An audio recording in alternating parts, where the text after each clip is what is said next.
Hello, everybody. First of all, let me say it's Saturday morning and it is not my fault. My newspaper did not arrive yesterday, but I have it now and we can do the weekly thing.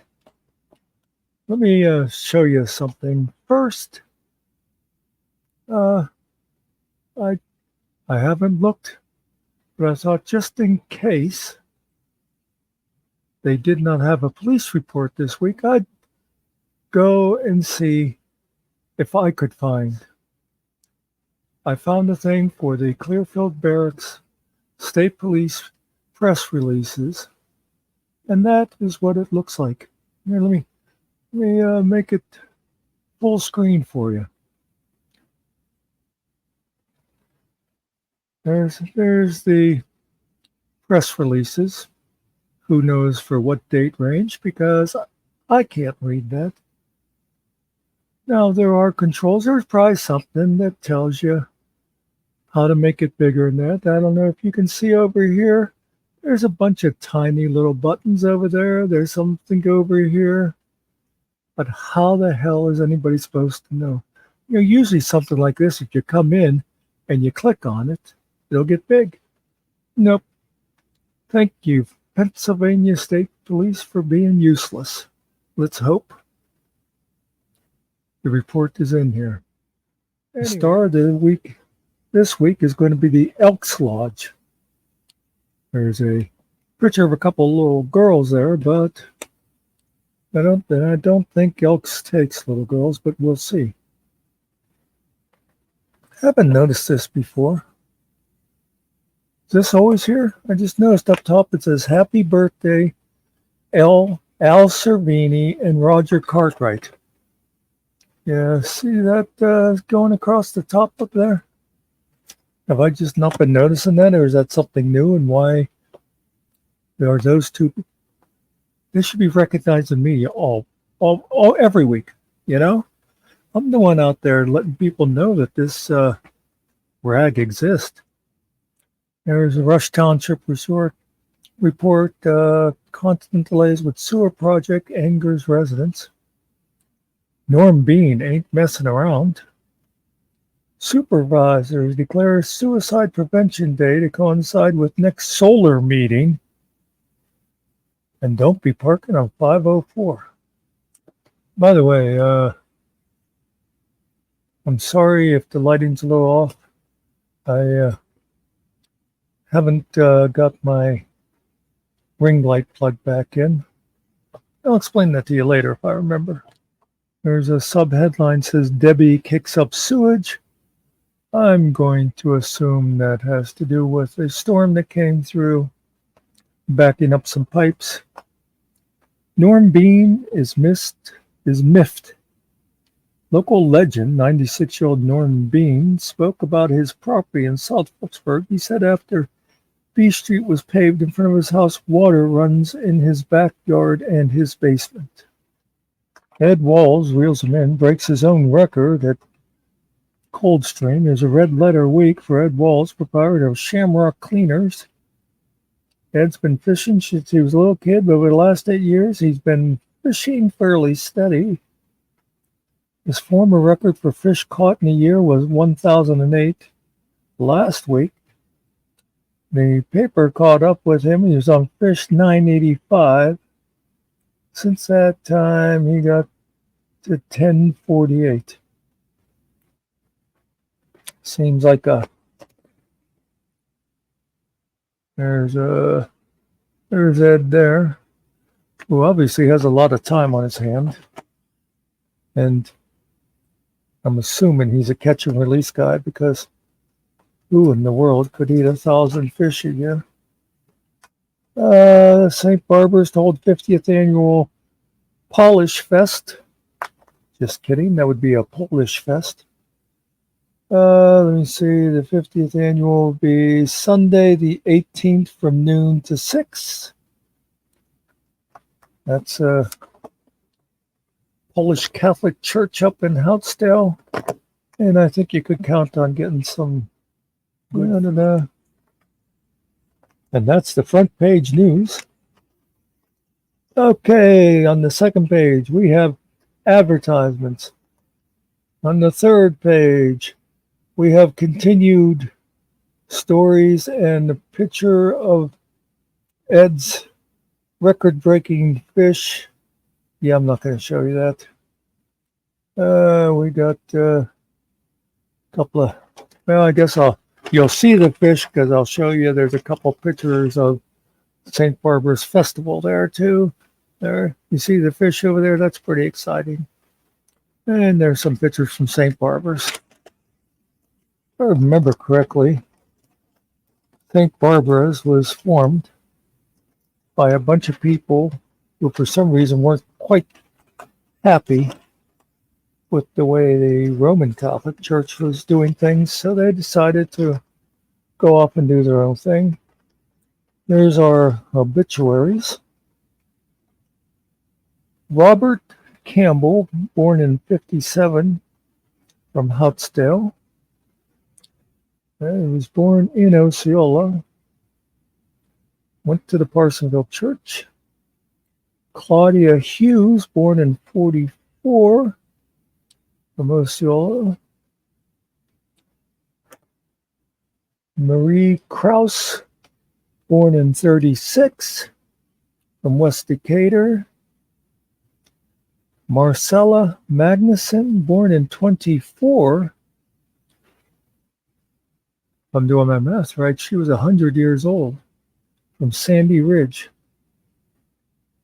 Yep, she was born June 4th of 24, so she was over 100.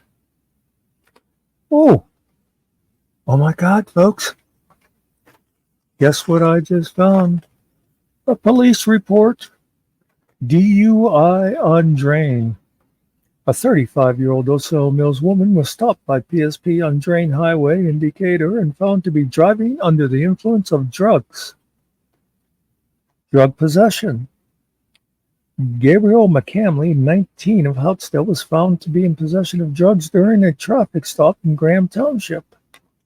Oh, if I know my geography, Graham is kind of close to those Morse people. By the way, why is one of them a 35-year-old woman and the other one is 19-year-old so-and-so? Trashy. A 47-year-old Du Bois woman was arrested on a charge for DUI, drug, and related charges during a traffic stop on the 1200 block of Pardee Road in Morris Township. She was also charged for disorderly conduct after she urinated in a trash can while waiting to be processed at the police station. You know, I gotta tell you, I think they're just piling on the charges there. Why don't they, have a ladies' room?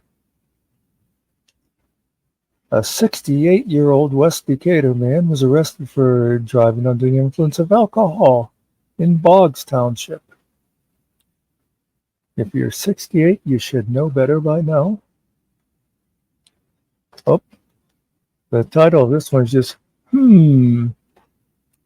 A 24-year-old Houtsdale man reported that a known female suspect grabbed his penis.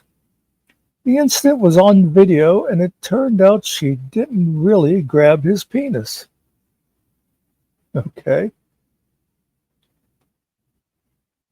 They said 24 years old. I don't think most 24-year-old men would call the cops about that, but apparently he was wrong anyhow. A 48-year-old Houtsdale man reported an unknown male grabbed his buttocks. The investigation is ongoing. A lot of grabbing going on around here. Not clamping. 27-year-old Osceola Mills man reported that a group of individuals shot a towable camping trailer on Spring Street in Decatur.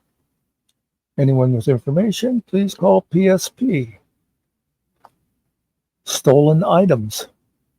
On July 31, a male entered H&B Hardware in Collartown and stole multiple items from the store. Anyone with information, call the cops. Diesel siphoned from PennDOT vehicle. PennDOT reported that someone siphoned 44 gallons of diesel fuel valued at $176 from a construction vehicle in Morris Township. If anyone has any information, call the police. 22-year-old terroristic threats. 22-year-old Osceola man was charged with terroristic threats after a disturbance involving a firearm on Curtin Street. Lost a wheel. Ronald Corrigan, 66, of Sandy Ridge, was driving his Chevy on Drain Highway when he drifted off the right edge, lost control, and hit a ditch, breaking off a wheel. The vehicle came to a rest in a field. Corrigan and his 11-year-old passenger were wearing seatbelts and were not injured, thanks to Dunlap Towing for their assistance. Red light? Question mark. Just unplug it. The Cooper Township supervisors reported that someone stole a Coleman 6500 generator valued at $1,100 from the intersection of Kylertown Drifting Highway and Rolling Stone Road. The generator was being used to keep traffic light running. Anyone with information, call the police. We've got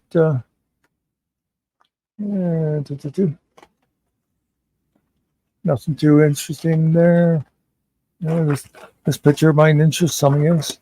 Sandy Ridge had their annual homecoming thing. They always have a pretty nice festival up there. But for you fire truck fans, there's an old fire truck.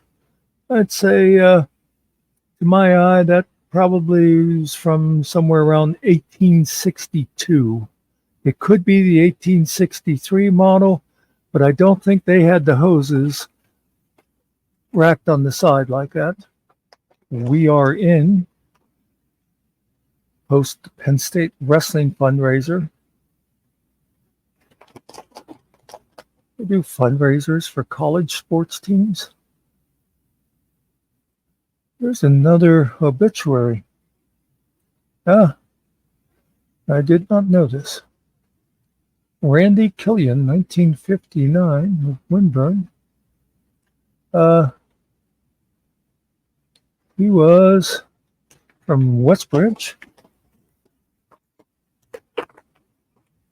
And he was, as you can see up there, that picture there, he was a police officer.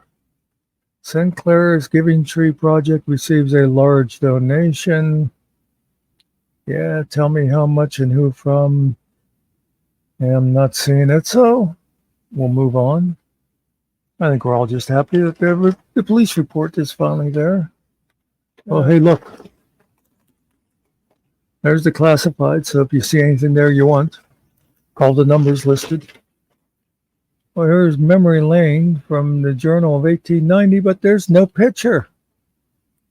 Not reading it. Okay, there's the star of the week is the Elks Lodge. They completed, during the recently completed 3-day Heritage Days, 48 members worked together with Clearfield Jefferson Drug and Alcohol to provide youth who attended with a drug awareness thing. Okay. Reader's right. The rest of the story, no one ever hears about, sort of like Paul Harvey's famous The Rest of the Story. Phelps Ribbons found in areas were built by men that gave all they had in the logging industry. Okay. Who cares? That pretty much covered it. By the way, every week, full page on the back, Hometown, which many of us still call the Comet Store. And I think I'll end this with a little phone conversation I had with that store yesterday. I'll put it up in text for you. let me just tell you, after you see the conversation I had, I will tell you the fish wasn't all that great.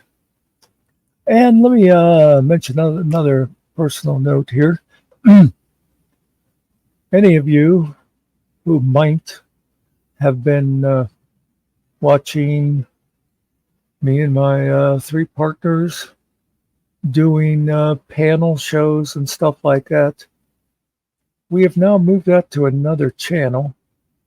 I won't go through the whole thing. If you look on my channel, you'll see a video there explaining. But from now on, if you look for that, the channel is called FMAC Chat and Play. FMAC is FMAK. It stands for Finkel, Muckster, Ariel, and Killen. That's the four guys who own the channel. And it's Chat and Play, and the and is an ampersand. We found that if you search for chat and the word, you won't find it. But if you do chat and play with the ampersand, you'll get there. But anyway, I think that's all I got for this week. Like I said, I'll show you that conversation I had yesterday. I thought it was interesting. Other than that, hey, peace out, folks. We'll see you next week. Thanks for watching.